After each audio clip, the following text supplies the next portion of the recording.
sigurisht nëse do të kishte një vullnet serioz për të bërë qendra pritje të përkohshme akomodimi,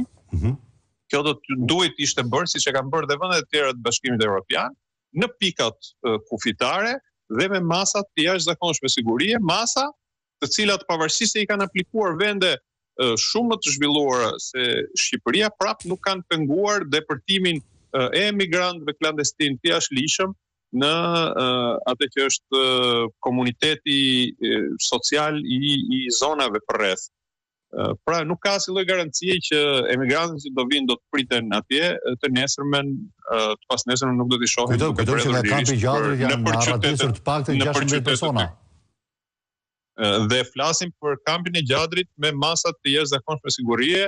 me 2 breza ruajtje, pra ruajtje e brendshme që sigurohet nga karabinierët dhe nga forcat e policisë kufitare italiane, dhe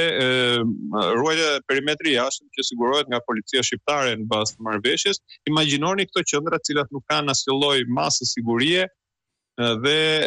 nuk dihet se si do të zgjidhet ky problem që ka për të përbërë një problem të dorës parë për komunitetet lokale, të cilat siç e thash vuajnë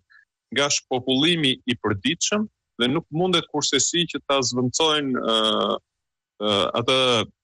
numër popullsie të tyre në ikje me emigrantë jashtëligjshëm të cilët vinë. Nuk mundet që të jetë kjo zgjidhja për ripopullimin e qarqeve, veçanërisht qarkut të Korçës, cilin unë e përfaqësoj, por dhe të qarqeve të tjera të jugut, të cilët siç e thash Rama ndoshta i konsideron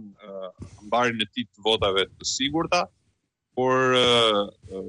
edhe sikur të ishte e vërtet kjo, jo vetëm që nuk është e vërtet, nuk do të ishte kjo mënyra për t'u shpërblyer në thonjza qytetarëve të këtyre qarqeve. E qartë, sigurisht,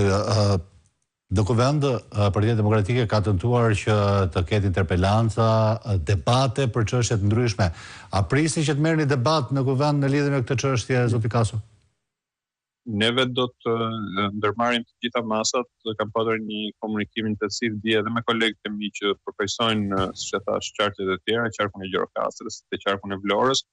në mënyrë që të kërkojmë një interpelancë urgjente për këtë çështje dhe të jeni të sigurt që ne do të ndjekim gjithë hapat ligjor të mundshëm, jo vetëm nëpërmjet instrumenteve që na njeh kushtetuta dhe ligji për t'i përdorur në kuvend, pasi maxhoranca për fat keq ka dëshmuar më shumë se një herë që këto instrumente nuk ka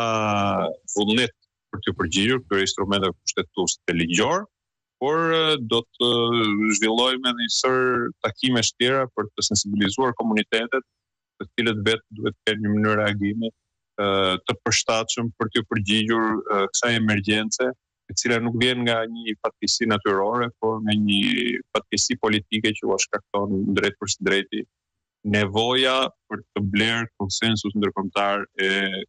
kryeministit Rama.